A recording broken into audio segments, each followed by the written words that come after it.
आइए दोस्तों, आज बनाते हैं बिहार की फेमस और पारंपरिक मिठाई अनरसा। इसे यदि सही तरीके से बनाया जाए ना तो इस मिठाई का तो क्या कहना। बाहर से क्रिस्पी, अंदर से सॉफ्ट और जूसी। आप यदि बिहार और झारखंड से होंगे तो ये मिठाई तो पक्का खाए होंगे, और यदि नहीं खाए हैं तो एक बार इस रेसिपी को फॉलो करते हुए यह मिठाई बनाइए, आपको बेहद पसंद आएगा।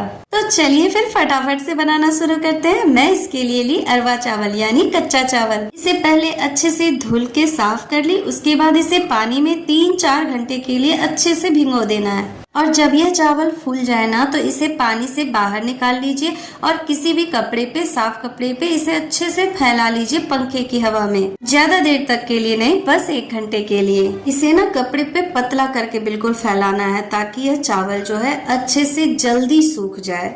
यह चावल जितनी जल्दी सूखेगी आपकी रेसिपी उतनी जल्दी बनेगी, है ना। आप यदि अनरसा इस डर से नहीं बनाते हैं कि अनरसा अच्छा नहीं बन पाता है, वो बिखर जाता है, तो टेंशन मत लीजिए। अब से आपका अनरसा नहीं बिखरेगा और परफेक्ट बनेगा। लेकिन इसके लिए पहले आपको ये वीडियो पूरा देखना होगा। अब हमारा चावल ना अच्छे से सूख चुका है। इसे बहुत ज्यादा नहीं सुखाना है, बस इसे ड्राई कर देना है। 1 घंटे के लिए जितना चावल सूख सकता है बस उतना ही सुखाना है। तो मैं ना अब इस चावल को एक बर्तन में समेट ले रही हूँ।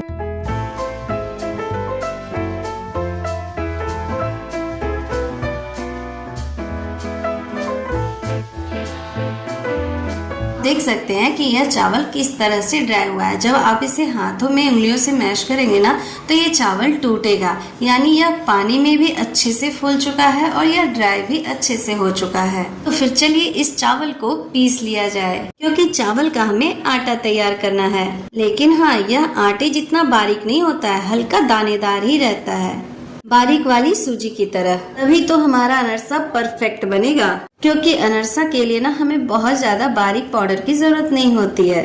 अब इस आटे को ना हमें नाप लेना है, तो हम नापेंगे। कोई भी बर्तन ले सकते हैं। तो मैं एक कटोरी ली, उस कटोरी से नाप ले रही हूँ। तो यह 3 कटोरी बन रहा है। 3 कटोरी हमारे पास आटा है। तो अब हम क्या करेंगे ना, जब 3 कटोरी आटा है तो इसका आधा चीनी लेंगे। कोई भी चीज यदि नया नया आप बना रहे हो तो आप मेजरमेंट करके बनाएंगे ना तो आपका वो चीज अच्छा बनता है। और जब नहीं नाप के आप बनाएंगे तो कुछ चीजें ज्यादा, कुछ चीजें कम हो जाती है, तो इससे थोड़ा गड़बड़ हो जाता है। इसलिए मैं कढ़ाई में 1.5 कटोरी पानी और 1.5 कटोरी चीनी ली।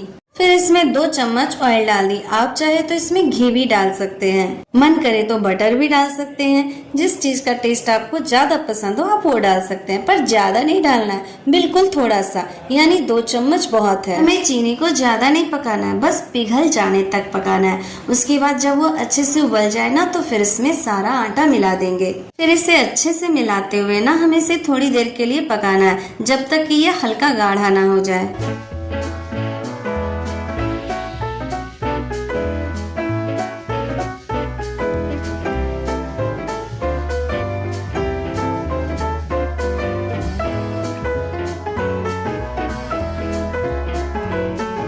जब हम गेहूं या किसी भी चीज का आटा गूंथते हैं ना तो जिस तरह का सॉफ्टनेस हमें चाहिए होता है ना, उससे ज्यादा यह सॉफ्ट रहेगा।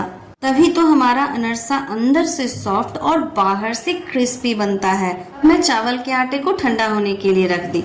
अब हम क्या करेंगे, इसका मावा तैयार करेंगे। तो मैं एक कढ़ाई में ना 1 लीटर दूध ले ली और उसे अच्छे से चलाते हुए सुखा दे रही हूँ। जब आप घर में मावा तैयार करके अनरसा बनाएंगे ना तो यकीन मानिए मार्केट के भी अनरसा से आपका अनरसा ज्यादा टेस्टी, ज्यादा सॉफ्ट, अंदर से जूसी और ऊपर से क्रिस्पी बनेगा। इस मावे के टेस्ट को और इनहेंस करने के लिए ना मैं थोड़ा सा नारियल का बूरा, थोड़ा सा चीनी बहुत ज्यादा नहीं, बिल्कुल थोड़ा सा डालना है, क्योंकि आटे में भी चीनी मिला हुआ है। और टेस्ट और बढ़ाने के लिए ना थोड़ी सी इलायची भी डाल दी। वैसे यह ऑप्शनल है, लेकिन और भी ज्यादा टेस्टी बनाना चाहते हैं कोई भी चीज तो थोड़ी सी इलायची डाल दीजिए, खास करके मीठा में, तो उसका टेस्ट जो है बहुत बढ़ जाता है। तो हमारा मावा जो है बिल्कुल परफेक्ट तैयार है। एक और बात, मावा को बहुत ज्यादा गीला नहीं रखना है, क्योंकि यह स्टफिंग होगा। तो अंदर की चीजें हार्ड रहेगी, थोड़ी सी ना सूखी रहेगी, तो ज्यादा स्टफिंग जो होता है ज्यादा बेहतर होता है।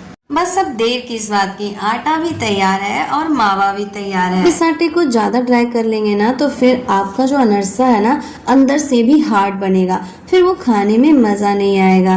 आपको यदि परफेक्ट अनरसा चाहिए जो ट्रेडिशनल होता है उस तरीके का चाहिए, तो फिर आपको इस चावल के आटे को ना हल्का सा सॉफ्ट यानी गीला ही रखना होगा।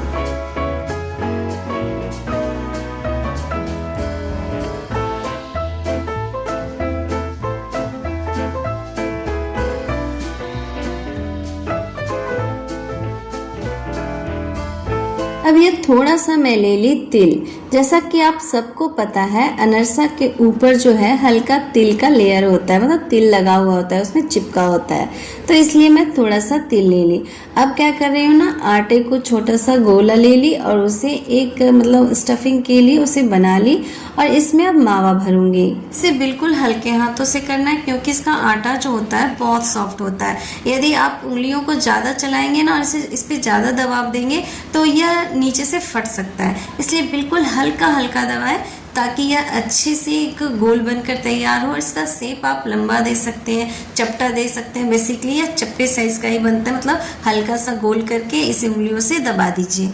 इसका साइज आप बड़ा छोटा कैसा भी रख सकते हैं जो आपको पसंद हो। मैं तो बड़े बड़े साइज का बनाई और इसमें कुछ इस तरीके से तिल को चिपका लेना है। दिखने में यह लग रहा है ना बिल्कुल प्यारा सा, तो बस ऐसे ही करके हमें सारे आटे को इसी तरीके से तैयार कर लेना है। आप जब ये बनाने बैठेंगे ना तो आपको बहुत मजा आएगा बनाने में, और जितना मजा बनाने में आएगा उससे कहीं ज्यादा मजा सबको खाने में आएगा। और ये सावन के मौसम में ना बिहार के गया जिला साइड में बहुत अनरसा मिलना शुरू हो जाता है। इस मौसम में ना कोई भी पर्व हो, चाहे वो तीज हो, ज्योतिया हो, कोई भी पर्व हो, तो यह मिठाई जरूर से जरूर बनाई जाती है और भोग लगाई जाती है। इस बारिश के मौसम में यदि आप अनरसा नहीं बनाए तो फिर क्या ही बनाए, तो इसलिए इस अनरसा को एक बार जरूर ट्राई कीजिए। आपका अनरसा बहुत ही अच्छा परफेक्ट बनकर तैयार होगा। और टेस्ट का तो बात ही मत कीजिए, इतना टेस्टी बनेगा कि इसका स्वाद आप भूल नहीं पाएंगे।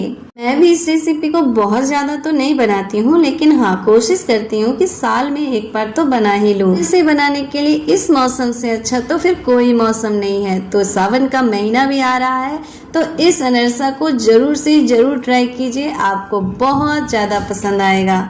मैं क्या कि ना एक कढ़ाई में ऑयल ले ली। आप यदि घी में बनाना चाहते हो तो आप बना सकते हो, लेकिन जब आप घी में बनाएंगे ना तो घी क्या होता है ना कि ठंडा होने के बाद जम जाता है, तो अंदर से उतना अधिक सॉफ्ट नहीं रह पाता है। लेकिन जब आप ऑयल में बनाएंगे तो अंदर से उतना ही सॉफ्ट रहेगा।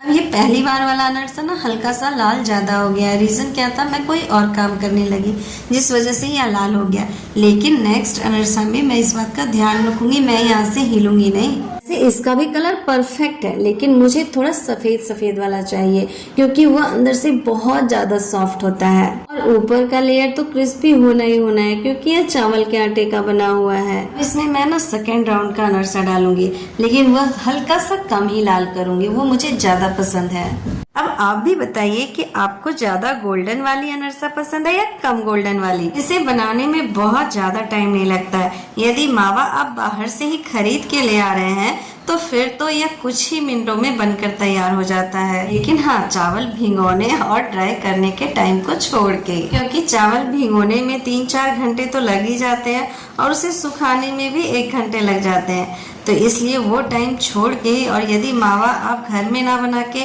बाहर से लाते हैं, क्योंकि अधिकतर लोग तो ऐसा ही करते हैं ना, मावा बाहर से ले आते हैं, तो यदि आप मावा बाहर से लाते हो तो आपका बस बहुत जल्दी बनकर तैयार हो जाता है। लेकिन मेरा काम मानिए तो मावा आप घर पर ही बनाइए, क्योंकि जो घर पे टेस्ट आता है ना वो फिर बाहर वाले मावे का टेस्ट वैसा नहीं होता है। तो घर पे मावा तैयार करके आप यह अनरसा बनाइए, आपका अनरसा परफेक्ट बनेगा।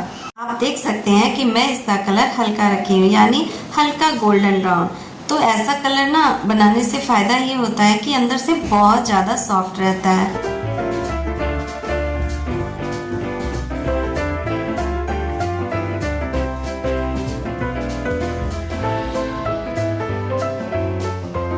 लीजिए, हमारा ढेर सारा अनरसा तैयार है।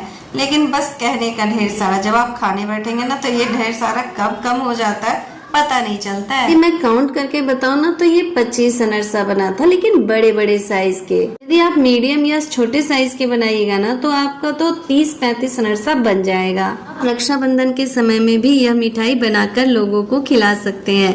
इससे क्या है ना कि यह बिल्कुल देसी स्टाइल का बना हुआ ट्रेडिशनल मिठाई है और जब बहुत दिनों के बाद ऐसी मिठाइयाँ लोग खाते हैं ना तो बहुत खुश हो जाते हैं, क्योंकि अधिकांशतः लोग तो मिठाई बाहर से मंगाते हैं ना, लेकिन जब आप घर में बनाएंगे बिल्कुल एकदम परफेक्ट तरीके से तो जाहिर सी बात है लोगों को बहुत पसंद आएगा और इसका टेस्ट भी लोगों को बहुत ज़्यादा पसंद आएगा यदि आप इस तरीके से बनाते हैं। तो आप बताइए कि आपको यह हमारी अनरसा की रेसिपी कैसी लगी। यदि वीडियो पसंद आई हो तो लाइक ज़रूर करें और जिन्हें अनरसा पसंद है उन्हें यह वीडियो शेयर भी कर सकते हैं और जाते जाते चैनल को तो सब्सक्राइब जरूर कर लें। अब मिलते हैं नेक्स्ट वीडियो में, तब तक अपना ख्याल रखिए। Bye bye.